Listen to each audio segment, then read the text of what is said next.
ika-2 gabi na ng burol ni Nanay Jacqueline Jose at napakarami ngang bumibisita sa kanya. Bago ang lahat, huwag niyong kalimutang mag-subscribe at pindutin ang notification bell para maging updated sa ating mga susunod na videos. Ngayong gabi ay bumisita si Coco Martin kasama ang kanyang FTJ's Batang Quiapo family upang makiramay sa kanilang Chief Espinas na si Nanay Jacqueline Jose. Nandirito nga sina Vice Ganda, Gladys Reyes, Jan Estrada, Janine Gutierrez at iba pang mga kasamahan sa industriya ng showbiz ni Nanay Jacqueline.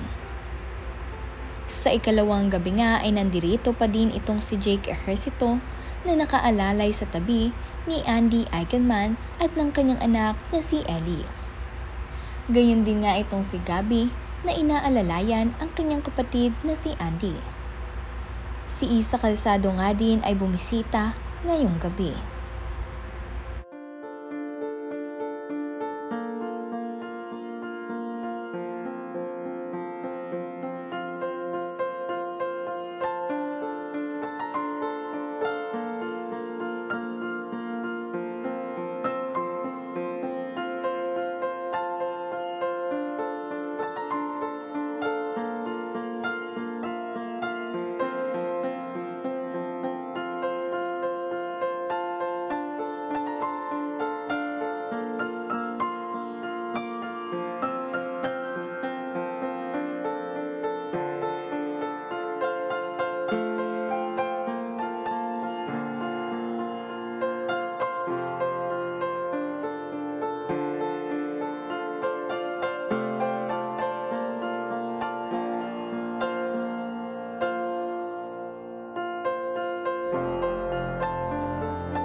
Kasama nga rin na bumisita nitong si Coco Martin, ang direktor na si Brillante. Nabinati naman agad nitong si Janine Gutierrez ng kanyang makita. Labis nga itong nakikiramay para sa pagkawala ni Nanay Jacqueline kay Andy Eigenman, kaya naman binigyan niya ito ng isang mahigpit na yakap. Gayon din nga itong si Ellie na nasa tabi ng kanyang mami na sumasalubong sa mga nakikiramay. Talagang malaki na ang panganay na anak nitong sina Andy at Jake Ejercito. Hindi nga nito iniiwan itong si Mama Andy at lagi itong nasa tabi niya.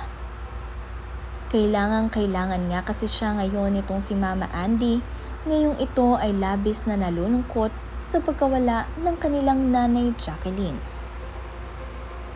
Ang anak ni Andy Eigenman na sina Lilo at Baby Kowa ay nasa Siargao kasama ang kanilang Papa Pilmar. Maliliit pa nga kasi ang dalawang bata, kaya naman susunod na lamang sila nitong si Papa Pilmar dito sa Manila. Kung inyo nga kasing makikita ay busy itong si Mama Andy, kaya naman gusto nitong si Papa Pilmar ay magkaroon nga ito ng time para sa mga bibisita sa kanyang nanay, dahil talagang siya ang sasalubong sa mga ito.